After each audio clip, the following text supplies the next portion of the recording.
ये कहानी है टाइलर लेक नाम के एक ऐसे खतरनाक स्पाई एजेंट की जो बाकी एजेंटों से बिल्कुल अलग है। दुनिया के सबसे खतरनाक शहरों में घुसकर हजारों दुश्मनों की बरसती गोलियों के बीच से लोगों को जिंदा निकाल लाना ही उसका काम है। सब लोग उसे चलता फिरता वन मैन आर्मी मानते हैं। आज तक उसका एक भी मिशन फेल नहीं हुआ, लेकिन इस बार उसे ऐसा मिशन मिलने वाला था जहाँ से जिंदा लौटना ही उसके लिए सबसे बड़ी चुनौती बनने वाली थी। तो कहानी की शुरुआत एक सुनसान इलाके से हुई, जहाँ हमें सबसे पहले टाइलर की बॉस निकोल दिखाई गई, जो टाइलर को उसकी जिंदगी का सबसे खतरनाक मिशन सौंपने आई थी। उसने बताया कि टाइलर को बांग्लादेश के ढाका शहर में जाकर एक इंडियन ड्रग लॉर्ड की बेटी ओवी को बचाना है, जिसे कुछ दिन पहले पुलिस की वर्दी में आए किडनैपर इंडिया से उठाकर बांग्लादेश ले गए थे। मिशन पूरा होने पर उसे मुंह मांगी कीमत मिलने वाली थी, इसलिए उसने बिना देर किए इस मिशन की खोजबीन शुरू की। जल्द ही उसे पता चल गया कि ओवी को बांग्लादेश के सबसे बड़े गैंगस्टर ने किडनैप किया है, जो उसके बाप से बदला लेना चाहता है। मिशन की डिटेल्स मिलते ही टाइलर बिना एक पल गवाए बांग्लादेश पहुंच गया। वही डीलर का आदमी बनकर सड़क किनारे बैठकर किडनैपर्स का इंतजार करने लगा। उससे थोड़ी दूरी पर एक दाढ़ी वाला आदमी भी टाइलर के इशारे का इंतजार कर रहा था। कुछ ही देर में टाइलर को कॉल आया। फोन पर बताया गया कि उसे सामने वाली लॉन्ड्री शॉप तक जाना है, लेकिन जैसे ही वो वहां पहुंचा तभी किसी ने पीछे से उसकी कमर पर पिस्टल दान दी। इसके तुरंत बाद एक वैन उसके सामने आकर रुक गई। किडनैपर्स ने उसे काला कपड़ा पहनाया और जबरदस्ती वैन में डालकर ले जाने लगे, लेकिन उन्हें नहीं पता था कि यह सब कुछ टाइलर के प्लान का हिस्सा है। कुछ ही समय बाद टाइलर को एक सुनसान बिल्डिंग में ले जाया गया, जहाँ पहुँचते ही किडनैपर्स ने फिरौती के लिए उसके सिर पर पिस्तौल दान दी, पर टाइलर ने एक भी बार पलक नहीं झपकाई। उसने कहा कि पहले उसे लड़के को जिंदा देखना,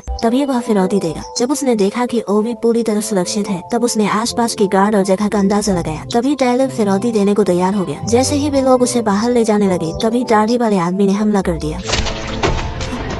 मौका पाते ही टाइलर ने दूसरे किडनैपर को भी मार गिराया। इसके बाद उसने अपने हाथों की रस्सी तोड़ दी। उस समय गार्ड्स को अभी तक एहसास नहीं था कि उनकी मौत का समय आ चुका है। अचानक दरवाजे पर जोरदार दस्तक हुई। जैसे ही किडनैपर दरवाजा खोलने के लिए आगे बढ़ा, तभी टाइलर ने बिना झिझक ट्रिगर दबा दिया।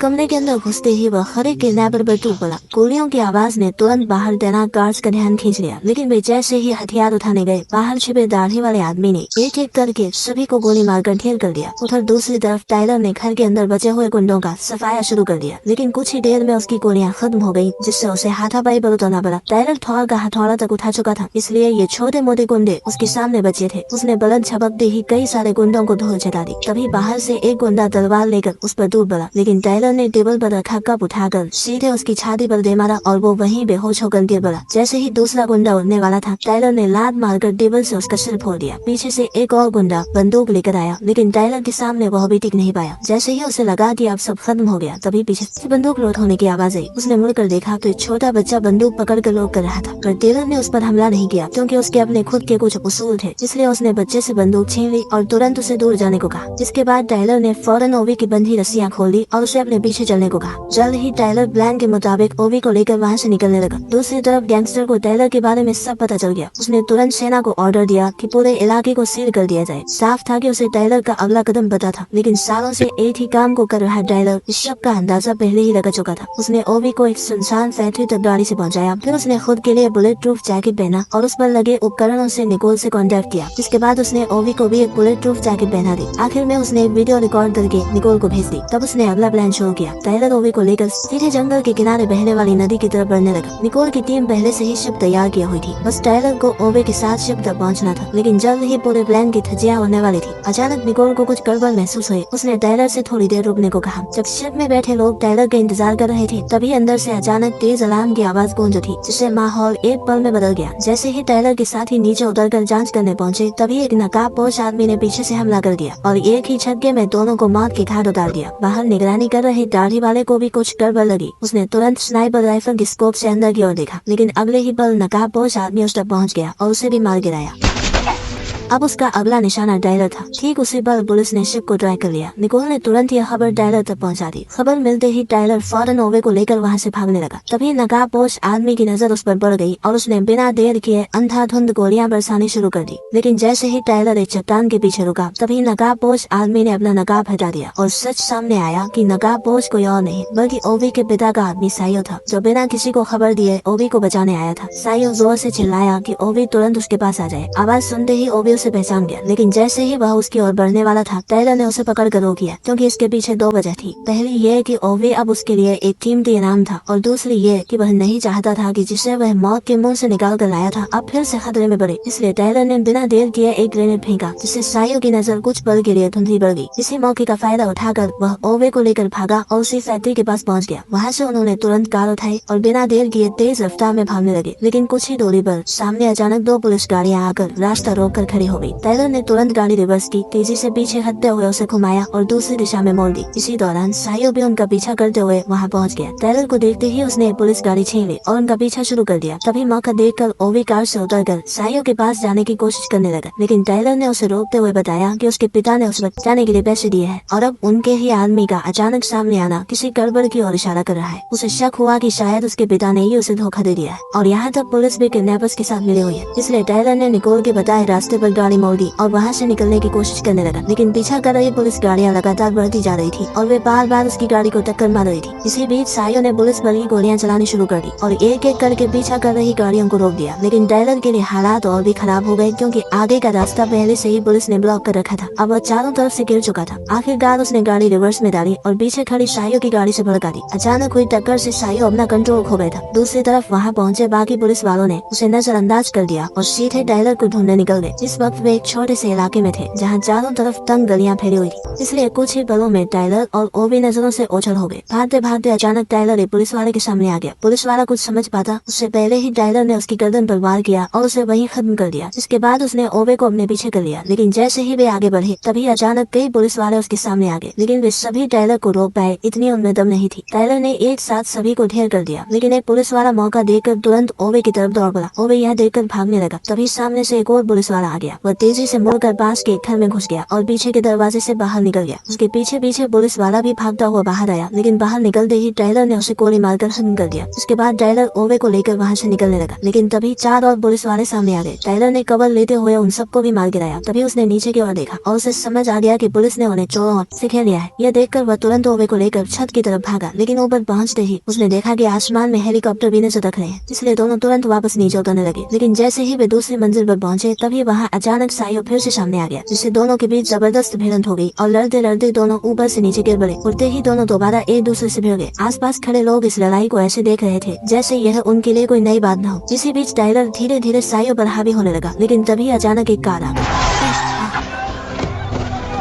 टायलर को गिरते देख सायो तुरंत उठा और जमीन से बंदूक उठाकर टायलर को खत्म करने के लिए आगे बढ़ने लगा। तभी उसे ओवे की चीख सुनाई दी और वह तुरंत उसकी आवाज की तरफ मुड़ गया। वहां पहुंचकर उसने देखा कि कुछ पुलिस वाले ओवे को पकड़ कर ले जा रहे थे। उसने बिना देर किए उन सभी पुलिस वालों को मार गिराया और फिर ओवे को उठाकर वहां से निकलने लगा। लेकिन जैसे ही वह मोड़ तक पहुंचा तभी टायलर ने ट्रक से उसे टक्कर मार दी। इसके बाद उसने ओवे को तुरंत ट्रक में बैठाया और फिर दोनों वहाँ से तेजी से निकल गए। लेकिन ऊपर उड़ रहा हेलीकॉप्टर लगातार उनका पीछा कर रहा था। जैसे ही वे पुल के नीचे पहुँचने वाले थे तभी टायलर ने तुरंत एक फैसला लिया। उसने ओवे के साथ चलते ट्रक से छलांग लगा दी, जिसके तुरंत बाद ट्रक आगे जाकर तेल के टैंकर से टकराया और जोरदार धमाके के साथ फट गया। उस धमाके से उठे धुएं ने हेलीकॉप्टर की नजर को पूरी तरह भटका दिया और इसी मौके का फायदा उठाकर टायलर ओवे को लेकर वहाँ से निकल गया। जल्द ही कर्नल को पता चल गया कि वे दोनों अभी भी जिंदा है। ये सुनते ही गैंगस्टर ने तुरंत अपने सभी लोगों को टायलर को मारने के लिए भेज दिया। उधर टायलर ओवे को लेकर एक पुराने गार्ड रूम में छुपा हुआ था, जहाँ ओवे की मदद से उसने अपने घायल हाथ पर पट्टी बांधी। तभी उसे निकोल का फोन आया। उसने बताया कि सायो ओवे के पिता का ही आदमी है और अब उसका पिता पैसे देने से बचना चाहता है, इसलिए उसने सायो को भेजा है ताकि वह टायलर की नाक के नीचे से ओवे को वापस ले जा सके। निकोल ने यह भी बताया कि इस मिशन में टायलर के अलावा उसकी पूरी टीम मारी जा चुकी है, इसलिए उसने टायलर को साफ सलाह दी कि वह ओवे को वहीं छोड़ दे ताकि वह खुद आसानी से दुश्मनों के बीच से निकल सके। लेकिन टायलर ने साफ मना कर दिया, क्योंकि अब वो बुरी तरह फंस चुका था और केवल पैसे न मिलने की वजह से वो एक छोटे से बच्चे की जान जोखिम में नहीं डाल सकता था। टायलर की यह बात सुनकर आखिरकार निकोल मान दी। उसने कहा कि वह 4 किलोमीटर दूर पुल के पास हेलीकॉप्टर का इंतजाम कर देगी और वहीं से उन्हें बाहर निकाला जाएगा। निकोल की बात मानकर टायलर रात में ही वहाँ से निकलने लगा। उसने सड़क पर खड़ी एक कार का लॉक तोड़कर उसे खोल लिया, लेकिन जैसे ही वो गाड़ी स्टार्ट करने वाला था अचानक कुछ गुंडे उसके सामने आकर खड़े हो गए। टायलर यह देखकर एक पल के लिए चौंक गया कि सामने हथियार थामे गुंडे असल में छोटे छोटे बच्चे थे। वह उन्हें देख ही रहा था कि अचानक उन्होंने बिना कुछ सोचे सीधे उस पर गोलियां बरसानी शुरू कर दी। टायलर तुरंत गाड़ी के पीछे छिप गया और तुरंत कुछ स्मोक ग्रेनेड फेंक दिए। क्योंकि सामने बच्चे थे इसलिए वह उन्हें मारना नहीं चाहता था। जैसे ही वे पास आए उसने एक को कार के दरवाजे में फंसा दिया और दूसरे को दरवाजा मारकर दूर गिरा दिया। इन हथियार लिए बच्चों के सामने भी टाइलर पूरी तरह कंट्रोल में था और वह सिर्फ उन्हें रोकते हुए खुद को बचा रहा था, लेकिन बच्चों का उसे जिंदा छोड़ने का कोई इरादा नहीं था, इसलिए सबसे छोटे बच्चे ने तुरंत उस पर बंदूक तान दी। लेकिन इससे पहले कि वह गोली चला पाए, टाइलर ने एक थप्पड़ मारकर बच्चे को जमीन पर बदल दिया। तभी अचानक ऊपर से सरकारी हेलीकॉप्टर पहुंच गया। ये देखकर टाइलर ने देर नहीं की और तुरंत ओवे को लेकर वहां से निकल गया। भागते भागते दोनों एक गंदे नाले में कूद गए और किसी तरह बच निकले। फिलहाल वे दोनों खतरे से बाहर थे, लेकिन कभी भी मौत उन तक पहुंच सकती थी, इसलिए टाइलर ने चाहता हुआ एक फैसला लिया। ठीक उसी समय सायो को एक कॉल आया जो टाइलर का था। टाइलर ने उसके साथ मिलकर काम करने का फैसला किया ताकि वे ओवे को शहर से बाहर निकाल सके। जल्दी ही सायो तय जगह पर पहुंच गया। टाइलर ने उसे अपने हथियार दे दिए और हेलीकॉप्टर की लोकेशन भी बता दी, लेकिन वहां तक पहुंचने के लिए उन्हें 2 बैरिकेड पार करने थे, इसलिए टाइलर ने प्लान बनाया कि वह दुश्मनों को भटकाएगा और सायो ओवे को सुरक्षित लेकर आगे बढ़ेगा। दोनों तुरंत इस प्लान पर तैयार हो गए। कुछ ही देर में वे पहले बैरिकेड तक पहुंच गए, जहां बड़ी संख्या में सैनिक चेकिंग कर रहे थे। टाइलर ने बिना देर किए ग्रेनेड लॉन्चर उठाया और सीधे हमला कर दिया।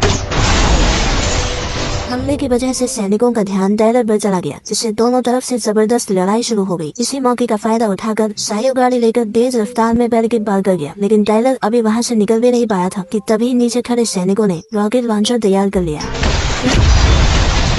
दुश्मन तेजी से उसकी तरफ बढ़ रहे थे, लेकिन जो भी सामने आया टाइलर उसे तुरंत खत्म करता चला गया। ऊपर आ रहे सैनिक कुछ ही पल में ढेर होते चले गए। उसी वक्त टाइलर ने सीढ़ियों से सैनिकों की आहट सुनी और तुरंत एक ग्रेनेड निकाल कर नीचे फेंक दिया।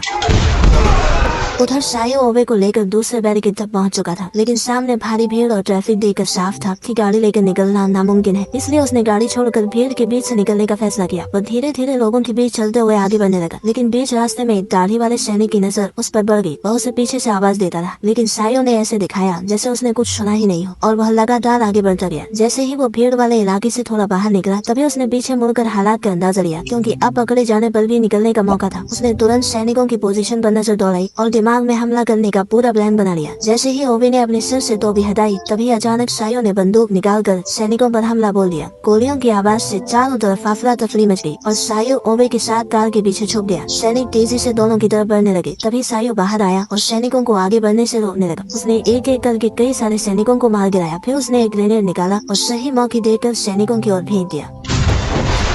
धमाके का फायदा उठाकर वह तेजी से वापस ओवे के पास पहुंच गया। उधर पुल पर हुए धमाके ने तुरंत कर्नल और बाकी अफसरों का ध्यान खींच लिया। उन्होंने बिना देर किए भारी हथियारों से लैस स्पेशल फोर्स को हेलीकॉप्टर से वहां भेज दिया। ये देखकर सायो ने तुरंत ओवे को गाड़ी के अंदर छुपने को कहा और खुद हेलीकॉप्टर पर अंधाधुंध फायरिंग करने लगा, लेकिन सामने से हो रही तेज गोलाबारी के सामने वो ज्यादा देर तक टिक नहीं पाया। वो सिर्फ छिप कर अपनी जान बचाने की कोशिश करता रहा। एक साथ 5 सैनिक 5 बंदूकों के साथ उस पर हमला कर रहे थे, लेकिन जैसे तैसे जान बचाकर सायो एक ट्रक के पीछे छुप गया। कुछ ही देर में हेलीकॉप्टर से स्पेशल फोर्स के जवान सायो के सामने उतर आए और उसे चारों तरफ से घेर लिया। अब हालात ये थे कि सामने स्पेशल फोर्स और पीछे सैनिक थे, जिससे सायो पूरी तरह फंस चुका था। उसने तुरंत टाइलर को मदद के लिए बुलाया, लेकिन टाइलर अभी भी सैनिकों के बीच में फंसा हुआ था। तभी अचानक उसके सामने एक हथियार लेस गाड़ी आकर रुक गई। उसमें बैठे सैनिकों ने मशीन गन से टाइलर पर बिना रुके गोलियां चला दी। खुद को बचाने के लिए वह तुरंत पास की सब्जी मंडी में छिप गया। जल्द ही सैनिक गाड़ी से नीचे उतरकर उसे ढूंढने लगे, लेकिन तभी टाइलर ने एक फ्लैश ग्रेनेड फेंक दिया, जिससे कुछ समय के लिए उन्हें दिखना बंद हो गया। इसी मौके का फायदा उठाकर टाइलर ने उन पर हमला कर दिया। बाहर निकलते ही टाइलर ने मशीन गन पकड़ी सैनिक को मार गिराया, फिर 2 ग्रेनेड गाड़ी के अंदर डालकर वहां से दूर निकल गया। उधर सायो अब धीरे धीरे हार मानने वाला था, लेकिन तभी अचानक टाइलर की बॉस निकोल वहां आ गई और आते ही उसने गाड़ी में से आरपीजी निकालकर हवा में मंडराते हेलीकॉप्टर पर डाल दी और एक ही झटके में हेलीकॉप्टर जमीन पर धराशायी हो गया। ठीक उसी पर टाइलर दूसरे बैरिकेड तक पहुंच गया, जहां उसने एक एक करके पुल पर खड़े सैनिकों को सटीक निशाने से मार गिराया। जल्द ही टाइलर को ओवे की पोजीशन का पता चल गया, इसलिए वो पुल के किनारे से आगे बढ़ते हुए आसपास बचे हुए सैनिकों को मारने लगा। जबकि सायो पुल के बीच में फंसा हुआ था, उसके पास अब सिर्फ एक पिस्तौल बची थी। फिर भी वह जैसे तैसे कई सारे सैनिकों को ओवे के पास पहुँचने से रोकता रहा, लेकिन अगले ही पल एक स्नाइपर की गोली सीधे उसके सिर में जा लगी। अब सायो हमेशा के लिए शांत हो गया। उधर ओवे पूरी तरह अकेला रह गया था और वह धीरे धीरे छुपते हुए पुल की तरफ बढ़ रहा था। जैसे ही उसे कोई दिखाई देता, वह तुरंत किसी गाड़ी के नीचे छुप जाता। तभी टाइलर की मदद के लिए हेलीकॉप्टर वहां पहुंच गया, लेकिन वह अभी उतर भी नहीं पाया था कि दूर खड़े कर्नल ने अचानक फायर कर दिया और उसकी गोली सीधे को पायलट को जा लगी, जिससे वह वहीं मारा गया। पायलट ने उतरने की बजाय हेलीकॉप्टर को वापस मोड़ लिया। इतने में ही कर्नल ने निकोल को एक और आदमी को मार गिराया। यह देखकर निकोल तुरंत जमीन पर लेट गई और गाड़ी को कवर बनाकर स्नाइपर को ढूंढने लगी, लेकिन कर्नल ने गोली चलाने के बाद खुद को पूरी तरह छुपा लिया और उसका कुछ भी पता नहीं चला। इसी दौरान टायलर पुल के बीच तक पहुंच गया। ठीक उसी पल स्नाइपर ने भी उस पर निशाना साध लिया। तभी अचानक टायलर को साइयो की लाश दिखी, लेकिन ओवे को ढूंढने की जल्दी में उसने यह नहीं देखा कि साइयो को स्नाइपर ने सिर में मारा था। जैसे ही वह खुले हिस्से में पहुंचा, दूर बैठे कर्नल ने तुरंत ट्रिगर दबा दिया। गोली लगते ही टायलर वहीं गिर पड़ा। अब कर्नल उसे खत्म करने के लिए दूसरी गोली चलाने ही वाला था कि तभी अचानक ओवे दौड़ता हुआ आया और टायलर के सामने खड़ा हो गया। टायलर को खून से लथपथ देखकर ओवे की आंखों से आंसू निकल आए, क्योंकि उसके लिए टायलर सिर्फ एक बॉडीगार्ड नहीं था बल्कि एक पिता जैसा बन चुका था। अब वही उसका एकमात्र सहारा था। लेकिन टायलर जानता था कि यह वक्त भावनाओं में बहने का नहीं है, इसलिए उसने दर्द सहते हुए ओवे से कहा कि वह पूरी ताकत लगाकर पुल के उस पार भाग जाए। इस दौरान कर्नल अभी भी मौके की तलाश में खाट लगाए बैठा था, लेकिन तभी निकोल ने कर्नल की लोकेशन पकड़ ली। उधर टायलर ने अपनी बची हुई ताकत जुटाकर तुरंत खड़ा हो गया ताकि ओवे को भागने का मौका मिल सके। वह अपनी जान की बाजी लगाकर पीछे से आधे सैनिकों को रोकने लगा। ठीक उसी समय पर ओवे सही सलामत निकोल के पास पहुंच गया। जब ऐसा लगा कि अब सब ठीक हो गया है, तभी उसे फिर से गोली लग गई। लेकिन इस बार जिसने गोली चलाई उसे देखकर सब हैरान रह गए, क्योंकि वह कोई और नहीं बल्कि वही घुंघराले बालों वाला लड़का था जिसे टायलर ने जिंदा छोड़ दिया था। गुस्से में निकोल ने बच्चे पर जवाबी हमला कर दिया, जिससे वह भाग निकला। उधर टायलर लड़खड़ाते हुए पुल के किनारे तक पहुंचा। उसके घाव अब जानलेवा बन चुके थे और उसकी ताकत धीरे धीरे खत्म होने लगी थी। उसे सब कुछ धुंधला धुंधला दिखने लगा। तभी अचानक उसे अपने मरे हुए बेटे की झलक दिखाई दी, जिसे वो एक मिशन के दौरान बचा नहीं पाया था। उसकी यह हालत देखकर ओवे रुक नहीं सका, लेकिन इससे पहले कि वह टायलर तक पहुंच पाता, तभी वो सीधे नदी में जा गिरा। 8 महीने बाद टायलर की बॉस निकोल अकेले ही गैंगस्टर के इलाके में घुस गई और मौका देकर जैसे ही आस से बाथरूम आया, उसने तुरंत उसका गेम बजा दिया।